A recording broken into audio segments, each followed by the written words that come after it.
What's up, guys? Happy New Year. Welcome to 2021. I mean, I think we can all agree that 2020, well, it was a bit shit, wasn't it? Let's face it, that's the common consensus. That is the popular opinion. 2020 is a year I guess we just want to forget. Well, in this video, I'm going to try and convince you otherwise. I'm going to try and put a positive spin on it, take some lessons from the world of Formula One that might help us view it slightly differently, and to look forward to a 2021 that's maybe not that different right now. We've still got this horrible, deadly virus. In many places, it seems to be getting worse. Many of us are facing more and more and tighter restrictions in terms of being locked down, unable to work, unable to see friends and family. But my view is that there are some big opportunities, there are some big challenges, absolutely, but there are ways that we can see that in a positive light.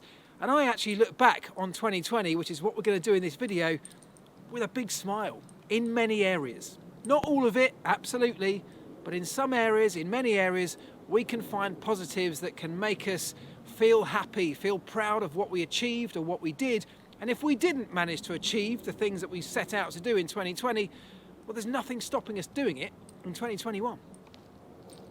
I mean, if we wind back a year, things were sort of relatively normal, weren't they? We were all positive and excited about the season ahead. It's a big week next week. I love car launch week. It's one of my favourite times of the year where we finally get to see these things for the very first time. Perhaps the car with the biggest target on its back, isn't it? This is the one that everybody wants to try and overhaul. I just wanted to do a very quick video to just explain all the things I'm trying to answer everybody's questions on Twitter about, which of course is this Mercedes trick steering arrangement. So they're not looking to produce a huge amount of downforce at this area. This is much more about encouraging the outwash flow to spill this way. Current thinking tending to move towards the more narrow nose. But look at all the detail around the floor that I was talking about there. I mean, immediately just looking at it, you can see it's still got this enormous rake angle on the car that has become so familiar to that Red Bull setup. So this year, could this be the one that takes them across the line, that finally tumbles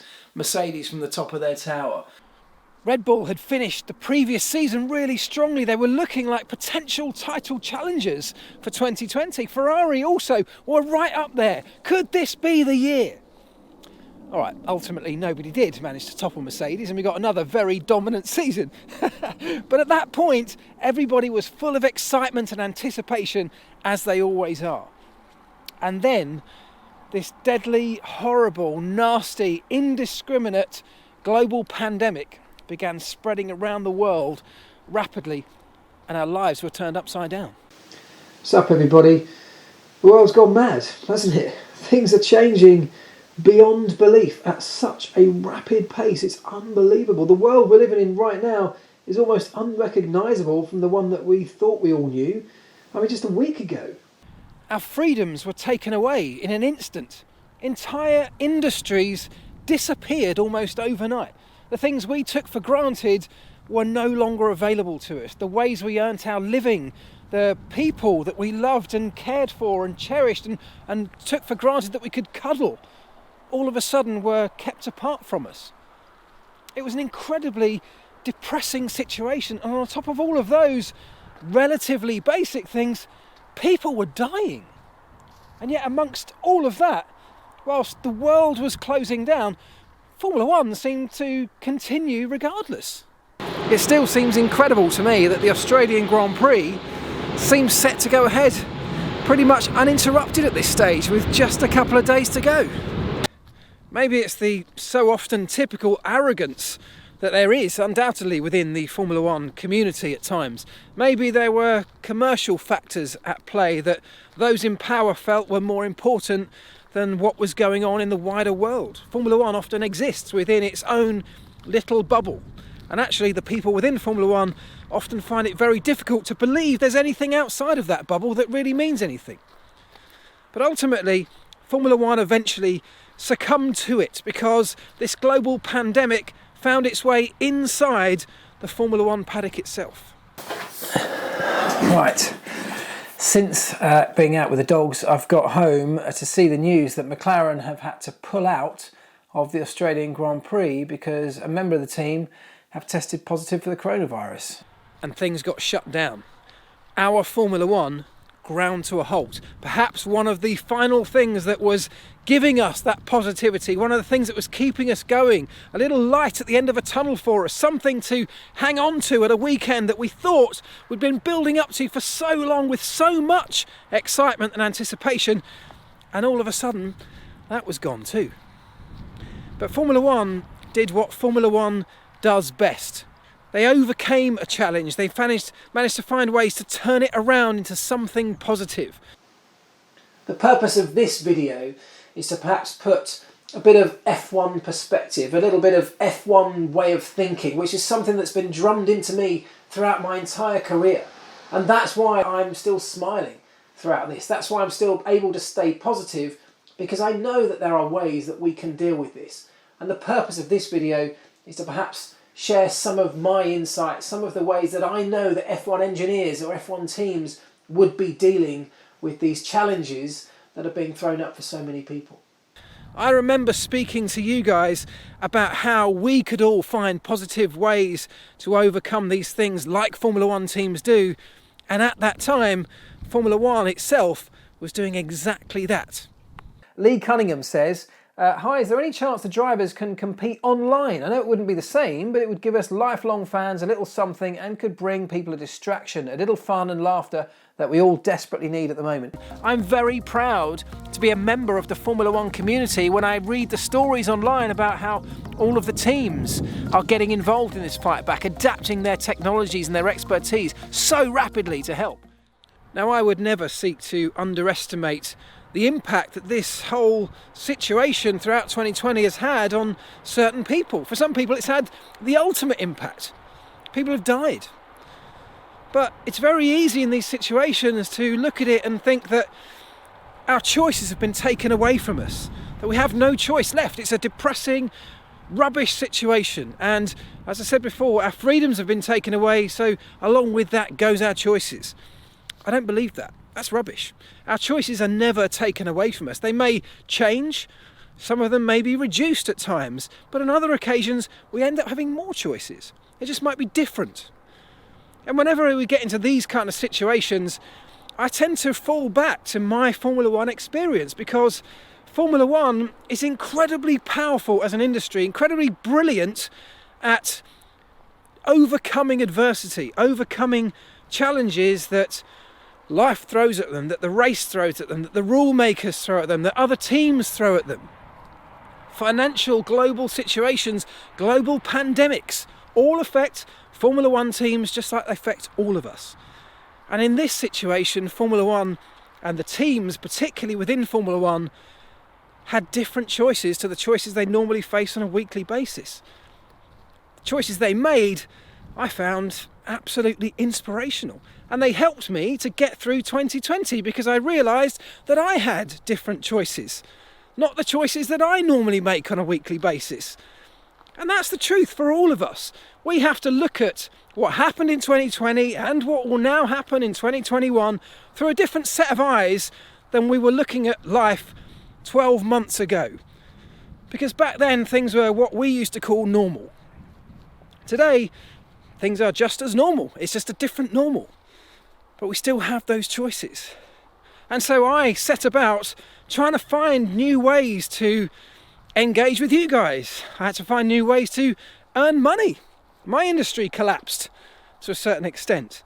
I had to find new ways to entertain myself, because that thing that we all share a love for, Formula One, the thing that entertains us every other weekend, was gone. So what I thought was, maybe what we could do, perhaps even starting next week, if I can get this together and organised, and if you're up for it, is do a live stream video every day. I've been through all of the settings in the engineering segment on the game to try and dial out the mid-corner snap oversteer. Today I thought I would expand on one of the stories that is here in my book. But what's going on right now has really made me step back and appreciate what we have right here on our doorsteps.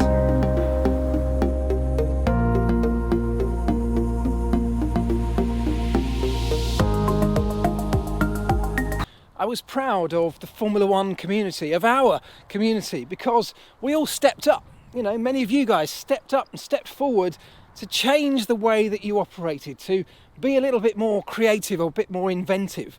You know, like many of us, I had my kids at home, having to homeschool them, which I'm not a teacher. I can't teach history or geography or physics necessarily. I don't have any experience in teaching in that way. But what I do know is Formula One or engineering. So I taught them that. Air follows that slope, and what have we just said about if you push the air upwards? You go down. Pushes the car down. So I've got a little experiment that's hopefully going to show us exactly what we're talking about. Wait there. Okay. I need a spoon. Dad, why does he need a spoon? How does DRS work? Yeah, how does DRS work? Just wondering. Wait there.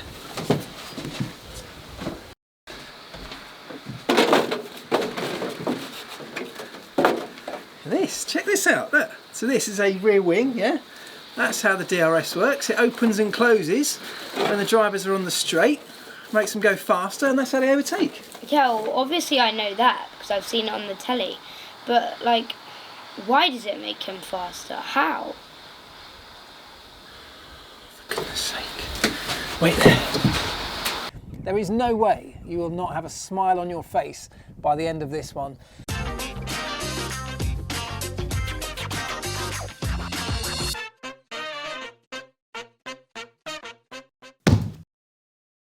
As well as the mammoth effort from all the Formula One teams in fighting the global pandemic, behind the scenes of all of that, they were having to prepare for a Formula One season like no other. And eventually, with a huge amount of work from those people that made it happen, we got going again back in July in Austria. It wasn't going to look like any season we'd had before, but Formula One was back. Today we're going to give you a full technical preview of the Austrian Grand Prix, the first race of 2020. It forced the sport as well as the world to become more innovative, to let go of the preconceived ideas of the way things should work or the way we thought things should work. We had to be innovative just to get races happening. We had to make them happen in new places and in new ways. And do you know what? For me, 2020 was one of the best Formula One seasons, despite the fact that it was utterly dominated by one car and mostly one driver. It was great because we went to some amazing racetracks. You know, we experimented with new formats of changing the weekend format or having 2 races on the same circuit over 2 weekends, trying different layouts at different venues. Those things are all things that I guess we've been screaming out to try and experiment with for years, but knew deep in our heart there was no way that could ever happen because this is Formula One. You can't just go ahead and do things like that. Well, in 2020, we could, and we did, and I loved it. We found new ways to entertain ourselves, to be entertained. We found new ways to make each other laugh. Formula One found new ways to go racing. And ultimately, those things, those choices we made, those innovative solutions to challenges that we were facing, shaped what I think was a great 2020. There's absolutely nothing stopping us taking a lot of those ideas into 2021 and innovating them even further with this new mindset that we've learnt to acquire throughout a global pandemic that caused so much devastation, destruction, depression. Of course, things are very depressing at times. Of course, these things can get us down. There is no shame in these things getting you down. For some people, it's a lot more than just not being able to go to work or see their parents every now and again. For some people, it's a lot more serious than that. But as I said before, the choices still remain. They may be tough ones, they may be difficult ones, they may not be the obvious ones, but if we use some of that inspiration from the world of Formula One and beyond, perhaps we can find a way to find the right choices or make the right choices that suit us and make 2021 an exciting year because of a global pandemic in 2020. Maybe it wasn't that shitty year after all. Happy New Year, folks.